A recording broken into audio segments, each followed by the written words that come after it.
This is O.V. Smith, the Backyard Sportsman. We have an interesting knife in the work block today. This is a homemade knife.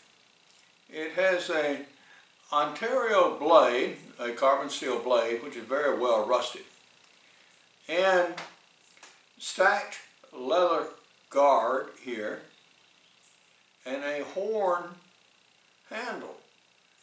And what we're going to do is clean up this knife and actually rebuild it. We're going to replace all these elements here.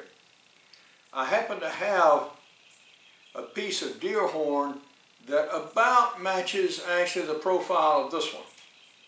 And in fact, it came from the same person who gave me, in fact, it came from the same person. In fact, it came from the client whose knife I'm working on, so it's actually associated with him. So what we're going to do is take this knife and rework the blade, put an edge on it, polish it, remove the stacked leather, remove the original grips, and actually remount it in Antler. So that's what we're going to be about. An interesting historic knife made by his late uncle.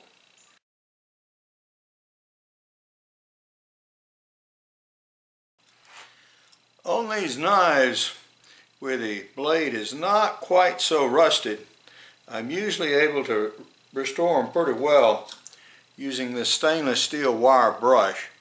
And so that's the technique we're going to try. It is cleaning up.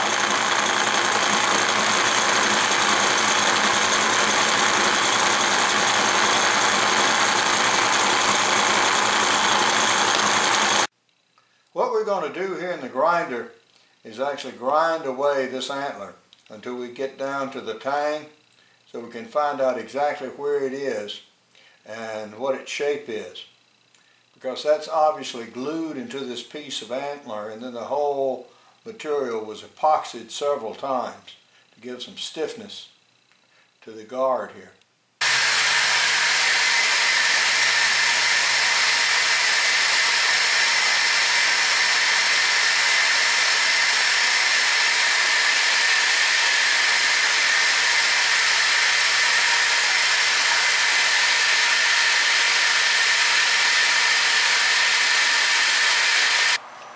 We now have the blade where we can break it away from the handle material and clean it up with a Dremel tool.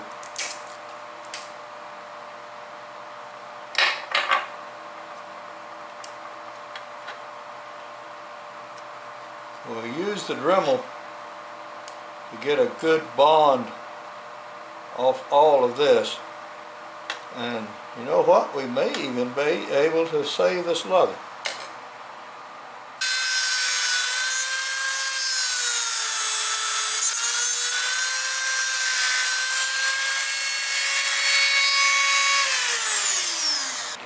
We now have our components separated. The blade has been cleaned up. We were able to actually remove and clean up the original guard, so we'll be able to replace that and use the same one. Now we have to dress up this face and drill the antler so we'll be able to set the blade in it. We've ground the antler. We have ground the antler, so we now have a fit. We have ground the antler, so we now know the orientation of the antler and the ultimate handle. And so now we have to drill a series of holes to allow for this tang to be inlet and glued. We now have cut the antler and ground it flat, so it'll be parallel to the end of the blade. And now we have to cut a series, and now we have to drill a series of holes to have the tang actually penetrate back in the antler far enough to hold it. Although it took much longer to although it took much longer to do it than to talk about it, we have inlet here so that we can fit the tang actually into the antler about that far. And so we'll attach the trigger, and so we will attach the guard and glue up. I have cleaned up the old trigger guard here and taken most of that glue from it.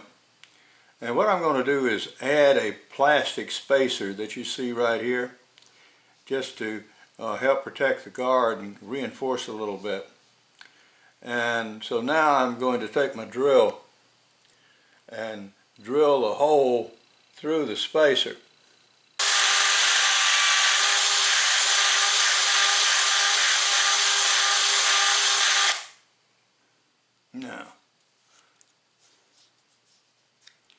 Now that is done.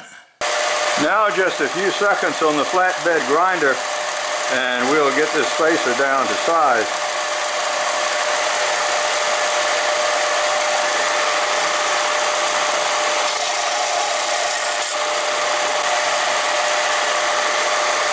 Now that's starting to look good now. This is an older model Dremel scroll saw, and it takes a 3-inch blade. Now you can't buy the 3-inch blades from Dremel anymore, but Olson still makes them. And the number is 42901. If you need them, they got them.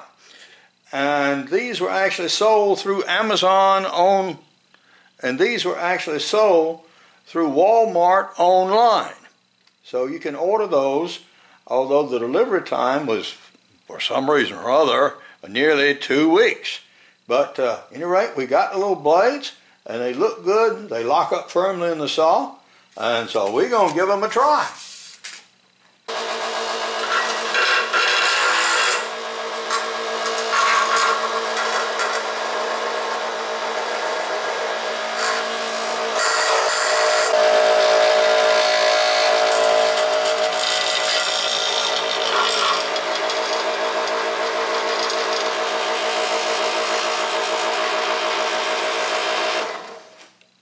And it cuts through very, very nicely. So now we're going to round and polish this, so when you actually hold the knife, you'll be able to. This was just absolutely superfluous for a knife handle. No. Old Dremel did good. Yeah. So the handle would fit well in the grip. I have taken the Scotch-Brite wheel here and smoothed it after having it reduced on the belt sander. So this enables the grip to be held comfortably in the hand.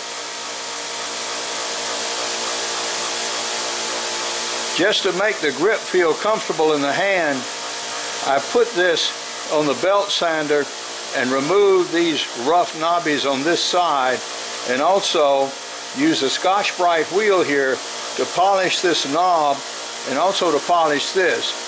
So now it has a more lustrous finish. We're getting ready for the final edging on the blade. Actually, despite the nice general rusted appearance, the edge is in good shape. So it's not going to take too much.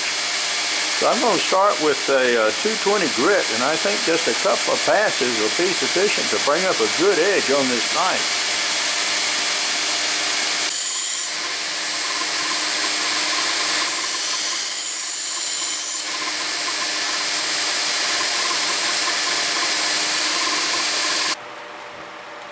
Well, that's pretty good for an edge.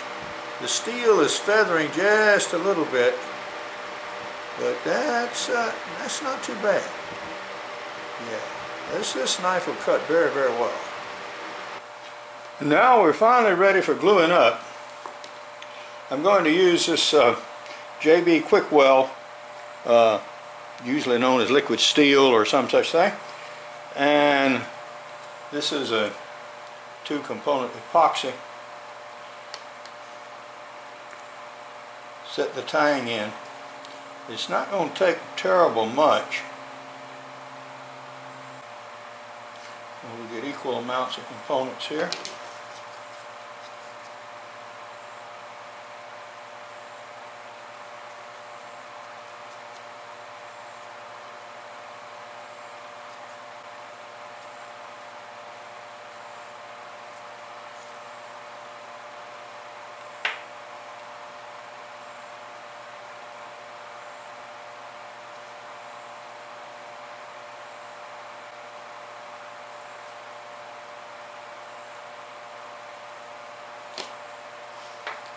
Should be enough.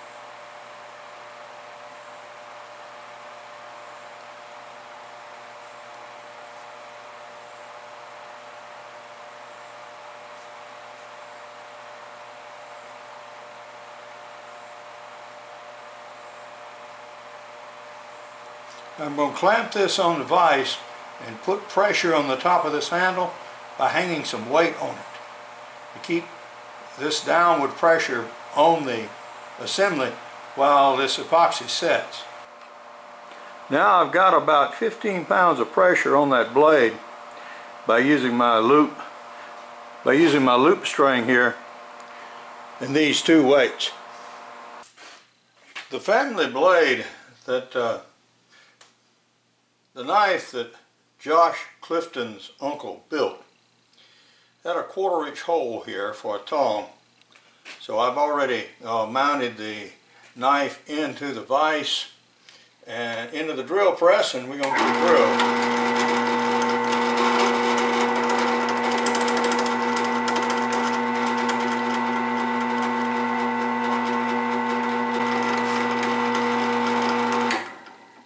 Okay. Now we've got a pilot hole, and we're going to enlarge it some. I'm going to give him a little larger hole than he actually had.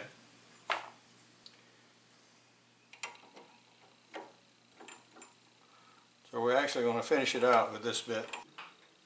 We now have Mr. Clifton's uncle's knife in better shape than when he made it maybe 15 years ago.